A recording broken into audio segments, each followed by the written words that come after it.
I don't appreciate you being ready. It's just I understand. Free trip out. Leo. Free trip out. He's gonna miss it. Yeah, we're gonna miss him. We're gonna miss him. All right, everybody ready? I thought it was another good day at work. We provide opportunity to in these last couple of days to really focus fundamentals.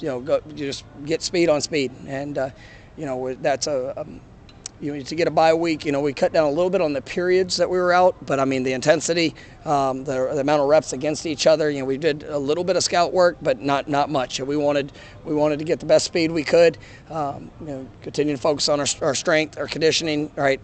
Pushing that, making sure we get the proper workload for what we needed for this week. But I appreciate our players and the competitiveness that they brought. I thought there was good work on both sides of the ball. Just trying to stress those areas of improvement that have held us back in moments in games, and just opportunities for us to continue to grow. So I thought it was good to see. You've got some guys that have been out, trying to get them back into the fold a little bit. It was good seeing them take some positive steps throughout this week, and they've got to do a great job of getting treatment and hopefully putting themselves in a position to be able to play here this next week or here very soon. For some of those younger guys who have gotten a little PT but not a lot, how beneficial is this time of year when we get a little more practice? No, I think it's huge, and we try to be very intentional in our developmental work with those guys anyways, utilizing Sunday nights, and how we do that. But to get back-to-back days for guys to really be thrown in, some guys we've thrown them in with the first group just to see how they're going to respond to it, and some guys. They prove to you that they're ready for more, and some guys prove that they've got a lot more work to do to be able to put themselves in a position to impact. Because everybody wants to play. I mean, it's not. We've got guys that are talented that just, I think I might have mentioned yesterday, just that they've got to continue to grow in their maturity of being able to handle whether it's communication, their preparation, all things that are there to allow them to play at a very high level. And so it's a great week to be able to evaluate that, and I think it's been a very productive week. We met with Pat yesterday. What have you seen out of him for the first 4 games, Patrick Payton? He seems to really kind of be going to his own. Well, I thought he responded well this last week. I thought Boston College, he didn't play to the level that that he expects out of himself, and he challenged himself. We challenged him, and I thought in the Clemson game he played at a very high level, and but you see talent, you see ability, you see want to, and if Pat will continue to push the way that and how he's responded, I mean, I think the sky's the limit for him.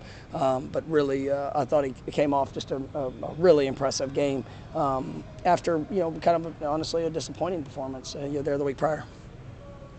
Darrell, is your understanding, like once the semester is over and the next one starts, he'll be eligible? Like, is postseason a possibility? Postseason will be a possibility for Darrell. Postseason will be a reality for Darrell as we get to that point. And so, he's working. I've been really proud of him. I think he's getting good work. He's approaching every day the way we want him to approach it. He's getting better. He's continuing to push. He's trying to go into every week as if he was playing, which, it can be hard. It's hard for a young man that, knows that there's, that there's not going to be able to get on the field on Saturday, but still to get their mindset and their approach that, this is the most important rep of my life. And, I think he's doing that. And, you see an improvement out there on the practice field. And you're just excited for what that's going to be when he's cleared to play. I do think it has an effect, and it's different. I think it's affected. I think it's had an effect on us. It puts last couple games.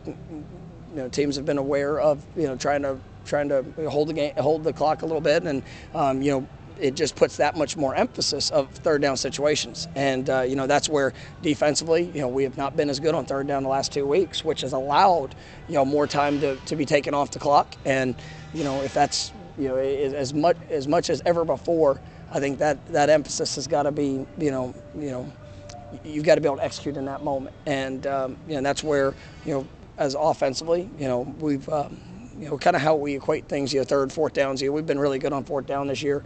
There's been sometimes we've had third downs that have come up just a yard short or a couple yards short that given us opportunities to be aggressive, and we've been able to capitalize on that for the most part. But I think you look at conversion downs, we're about 50%. Even though third downs were lower, we want to be better on that. But we're still in that area. We can still improve in the things that we've looked at here this week. And defensively, first two games, really impressive, and we're part of the keys to victory and really good performance. Their second half, the game against Southern Miss, last two games, obviously teams have been able to extend drives on those third down situations, and we have to be better. So we know that it's been a huge point for us, and I get an opportunity to go get better at that here this next week. Good. Thank you. All right, thank you guys. You too.